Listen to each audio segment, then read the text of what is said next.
السلام عليكم خوتي المغاربه. شنو نقول لكم؟ لسان ثقيل وين خصني نهضر. عارف اش نقول. المهم الفيديو اللي خرج 80% فيه ما مفبرك. ثاني حاجه الشعر كحل وهنا الشعر ابيض. لوطيل اللي جلست فيه كانوا معايا صحابي. ما عرفتش انا هادشي كله اللي شفتو ما عرفتوش فين وقع وامتى وقع وفاش ما عرفتش.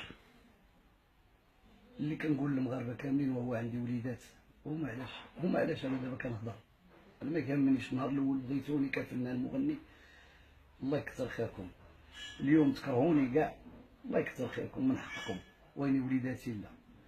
وهادشي كله اللي خاصو يتحاسب عليه اللي صور كاع يكون كاع هادشي يصوروا شنو الهدف.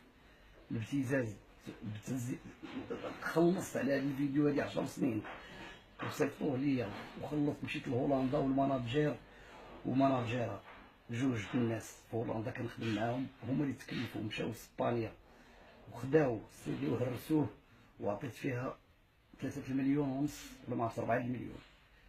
داز حتى دابا عاوتاني وتجبد هادشي. مشيت للبوليس درنا الاجراءات لدرجه انني مشيت عندهم وخرجوا معايا مساكن الله يكثر خيرهم، ودرت معاه هذا اللي كيبتزني وهرب ليهم. ودابا راه شدوه، راه هو عندهم في الكوميساريه هادي يومين ولا 3 ايام قبل ما يخرج الفيديو.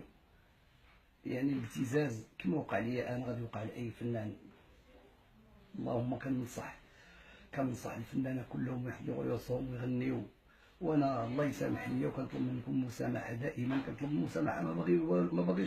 ما بغيتش زعما باش كندافع على راسي. وقع. المهم كونوا مغاربه ربي راه كيستر كاع لا ربي كيستر. الله اللي خلقنا سترنا، اللي شاء الله هو اللي كان عابر في هذا النهار شاف وسترني. ستروني على دوك الوليدات اللي كيقراو عندهم جمعيات كيقراو في المدرسه لاج ديالهم ماشي صعيب 15 و 12 هما اللي خايف عليهم.